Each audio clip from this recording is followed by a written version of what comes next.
ప్రధానమంత్రి అయిన తర్వాత మళ్ళీ మనకు ఒక 5 గ్యారంటీ పథకాలను మన ముందుకు తీసుకొచ్చినటువంటి పరిస్థితులన్నీ మీకు సవివరంగా వివరిస్తారు. ఒక 5 నిమిషాలు మీరు అందరూ సహకరించగలరని చెప్పి మనవి.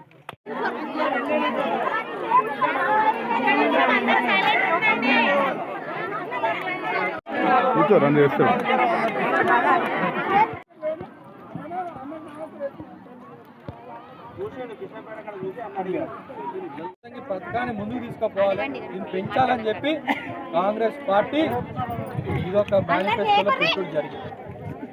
సో ఖచ్చితంగా మాటిస్తే తప్పదు కాంగ్రెస్ పార్టీ, మాటిస్తే తప్పదు కాంగ్రెస్ పార్టీ.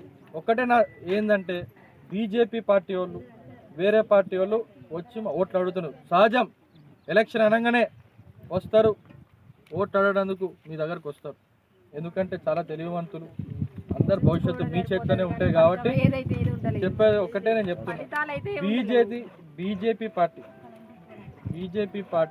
ఇప్పుడు ఏం మనకు వచ్చిండ్రు, ఏమడిగి ఓట్లు అడుగుతున్నారు. మేము 6 గ్యారెంటీలు అన్నాం, మేము ఉపాధి హామీ 400 పెంచుతామని చెప్పినాం. బీజేపీ పార్టీ ఏం అడుగుతుండ్రు, ఓట్లు రాముల వారి ఫోటోలు పెట్టుకుని ఓట్లు అడుగుతున్నారు. ఏం చేసిందని అడుగుతున్నారు. ఒక్కసారి మీరు ఆలోచించారు. టీఆర్ఎస్ కోటేస్తే మరి వాళ్ళు ఇక్కడ ప్రభుత్వంలో లేరు, అక్కడ ఎవరితోని మద్దతుగా లేరు బయటికి. మరి ఎవరు వింటారు అక్కడ ఢిల్లీలో? ఎవరైనా సమస్య ఉంటే ఢిల్లీలో రేపు మాట్లాడాలంటే ఎవరు వినాలి? వాళ్ళ మాట వినే పరిస్థితిలో ఉన్నారా? ఇక్కడ రాహుల్ గాంధీ గారు కాంగ్రెస్ పార్టీ జాతీయ పార్టీ ప్రధానమంత్రి అవుతున్నారు. అక్కడ ఇక్కడ రేవంత్ అన్న ఉంటే ఖచ్చితంగా ఏదైతే 10 ఏళ్లలో ఆగి జరగనివి, మోసం చేసినవి, ఇల్లులు ఇస్తా అన్నారు. ఏ ఒక్కళ్ళకైనా ఇక్కడ ఇల్లు వస్తే చేయలేపాలి. మా మామిడాలపల్లిలో డబుల్ బెడ్రూమ్ ఇల్లులు కట్టిస్తా అని చెప్పి మిమ్మల్ని ఇంత తోలిన వాళ్ళని ఉంటే మీరు చేయలేపండి. సో ఖచ్చితంగా మీరు ఇప్పుడు ఉన్న దాంట్లో ఇందిరం మిల్లులు కట్టించిండ్రా?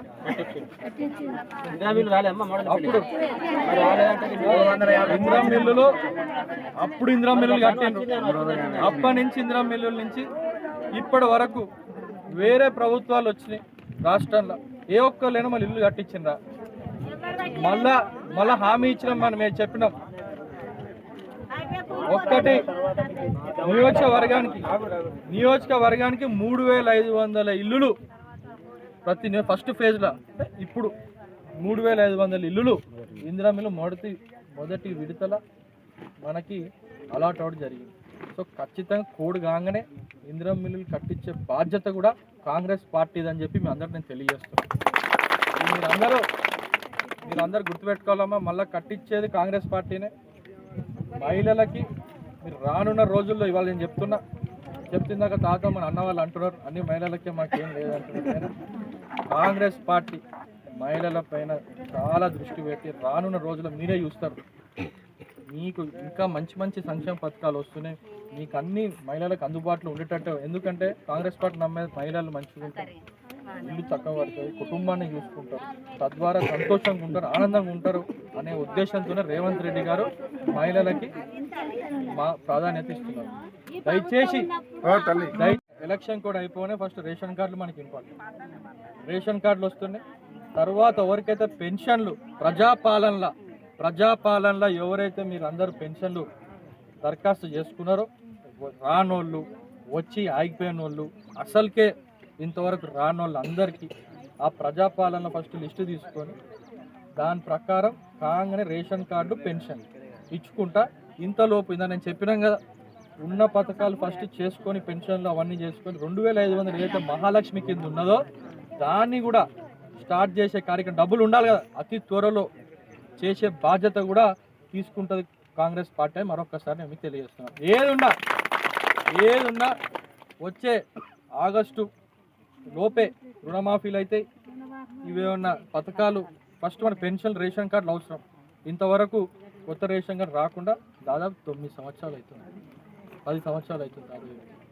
సో ఖచ్చితంగా పెన్షన్లు పెరుగుతాయి. ఈ ఫస్ట్ ప్రయారిటీలు ఉంటాయి, ఎందుకంటే అవన్నీ నడుస్తున్నాయి కాబట్టి రేషన్ కార్డు అవసరం అందరికీ. పెన్షన్లు ఉన్నాయి కాబట్టి నడుస్తున్నాయి.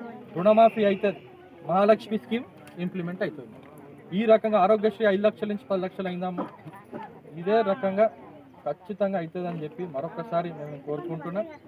రైతు బంధు కూడా మనకి 9వ తారీఖు మన 5 ఎకరాల లోపు ఉన్న వాళ్ళకి దాదాపు 53 లక్షల మంది పడ్డదమ్మా.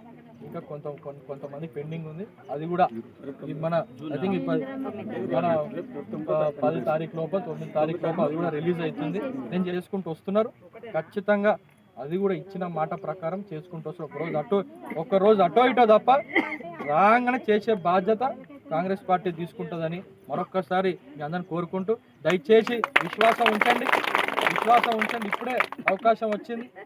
ఇవన్నీ తీర్చే బాధ్యత మళ్ళా కాంగ్రెస్ పార్టీ తీసుకుంటుంది. ఎందుకంటే కదా బీజేపీ వాళ్ళు ఏం చేయకుండా ఎలక్షన్ రాగానే రాములవారి ఫోటో మీ ముందు తీసుకొచ్చి అక్షింతలు వచ్చినాయా, రాములవారి ఫోటో వచ్చిందా అని చెప్పి ఓట్లు అడుగుతాయి. ఎట్లా మనం మోసపోవద్దు. నేను చెప్పేది ఏంటంటే మనం మోసపోవద్దు. ఈ సెంటిమెంట్ డైలాగ్ కొట్టడానికి ఇక్కడ అందరు కొట్టచ్చు, పెద్ద నాయకులు అందరూ ఉన్నారు, మేము కూడా కొట్టచ్చు. కానీ కొట్టం అవసరం లేదు. మీకు ఇది చేస్తాం ఓటేయండి, ఇది చేసినాం ఓటేయండి, అందుకే అడుగుతున్నాం. ఇప్పుడు అతను పెద్దమ్మ మంచిగా మాట్లాడింది, కరెక్ట్ చెప్పింది. లక్షమ్మ ఏమన్నారు ఓటు వేసినాం ఏందని ఆమె మనం మోసపోయినాం.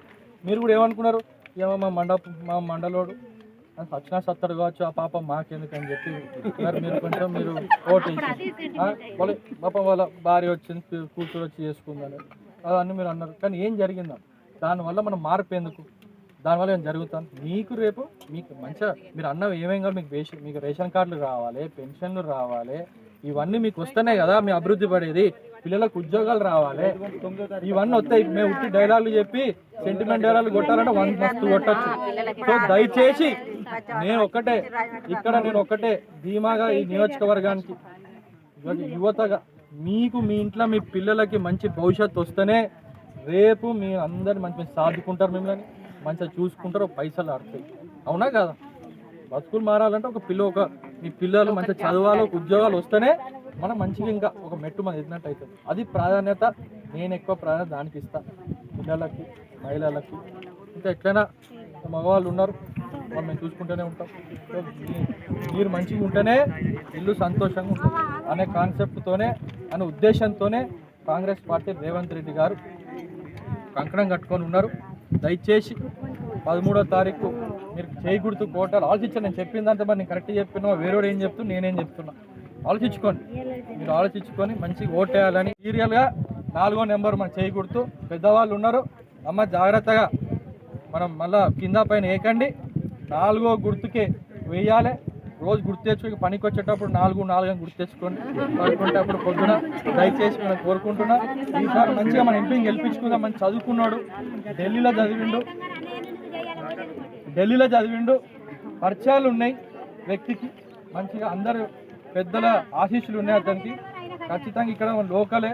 వాళ్ళ నాన్నగారు కూడా ముందు కరీంనగర్ ఎమ్మెల్యేగా చేసిండు, ఎమ్మెల్సీగా చేసిండు, సుపరిచితులే ఇక్కడ మన డిస్టిక్కి, ఈ జిల్లాకి. సో దయచేసి మీరు ఓటారని మళ్ళొక్కసారి నేను